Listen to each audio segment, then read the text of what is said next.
મિત્રો, અમદાવાદમાં પ્લેન જે દુર્ઘટના થઈ છે એમાં ઘણા સવાર પેસેન્જરોના મૃત્યુ થવાની આશંકા સેવાઈ રહી છે. આવી ગુજરાત ઉપર મોટી દુર્ઘટના લગભગ ભાગ્યે જ જોવા મળી હશે. એટલી મોટી દુર્ઘટના ગુજરાત ઉપર આવી છે, આફત આવી છે. અને લગભગ 240થી પણ વધારે પ્લેનમાં પેસેન્જરો સવાર હતા. ઇન્ટરનેશનલ ફ્લાઇટ અમદાવાદથી લંડન જઈ રહી હતી અને પ્લેન ક્રેશ થયું છે. અને મોટા ભાગના જે આપણા પેસેન્જરો છે એમના મોતની શંકા સેવાઈ રહી છે. ભગવાન એમના આત્માને શાંતિ આપે, ઘાયલોને તુરંત સ્વસ્થ થાય એવી પ્રાર્થના કરીએ છીએ.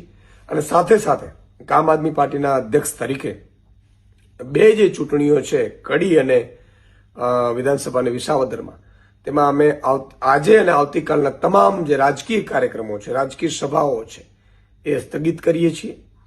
આપણે ગુજરાત ઉપર આફત આવી છે, આપણે સૌ કોઈ ટીકા ટિપ્પણી રાજકીય નહીં કરે. અને આજે ને આવતીકાલે એટલે 12 અને 13 તારીખના તમામ જે પોલિટિકલ કાર્યક્રમો છે આમ આદમી પાર્ટીએ રદ કર્યા છે.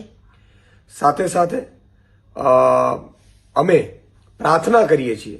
અમારી ટીમ પણ અત્યારે અમદાવાદ સિવિલ હોસ્પિટલમાં પહોંચી રહી છે મદદ માટે. અને ગુજરાત સરકારને, કેન્દ્ર સરકારને જે પણ આમ આદમી પાર્ટીના કાર્યકર્તાઓની મદદ જોશે અમે તૈયાર છીએ.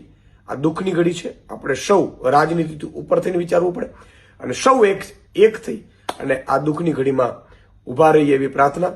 ફરીથી તમામ જે મૃતકો હોય એમને ભગવાન એમના આત્માને શાંતિ અર્પે, એમના પરિવારને દુઃખ સહન કરવાની શક્તિ આપે, અને જે ઘાયલો હોય તુરંત સ્વસ્થ થાય એવી પ્રાર્થના કરી, એવી અભ્યર્થના.